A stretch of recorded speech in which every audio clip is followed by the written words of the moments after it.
আমি যাই, হ্যাঁ ওকার দুজনে দুটো ভোট বাহু দিছি। হ্যাঁ, বেশ, হ্যাঁ ওই যে মুশারেফ, হ্যাঁ আমি বলে ওর খালু হই। হ্যাঁ। ওর খালার বাহু আমি জীবনে কোনো চোখে দেখলাম না। কেরাম খালু তাল্লাই জানে। ওই যে বিবেক হ্যাঁ পিজায় কয় যে দাদা আমার একটা ব্যবস্থা করো, মানে ভোট দিও। আচ্ছা আচ্ছা হ্যাঁ ওকার দুজনে দুটো দিছি। আচ্ছা তারপরে ওই যে বসলু, হ্যাঁ তারপরে মুজাম, হ্যাঁ ওরাও বেশ খুব ভালো চালু করে। কেমন আসো কেমন আসো, কি করতে ওরকম করে বুঝি আমি। হ্যাঁ ওকার দুজনের দুটো দিছি। ভালো কাজ বেশ। করেছ।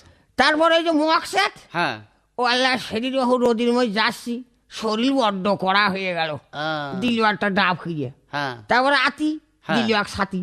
তেন উগার বাবু দুজনের দুটো ভোট তো দিতেই হয় হ্যাঁ তা তো অবশ্যই নাকি? দিতেই হয়, হ্যাঁ ওগার দুটো হ্যাঁ ভোট দিছি। ভালো কাজ করেছ। ওই দেখ শৈলকুমার কলম, হ্যাঁ ও দিলে ওহু মাথা ধরে এক বলো। ও, তালি বাবু উপকার সকলই আবার করতে হ্যাঁ। ভোট ওর একটা ছাড়লাম। যা খুব ভালো কাজ করেছ। তারপর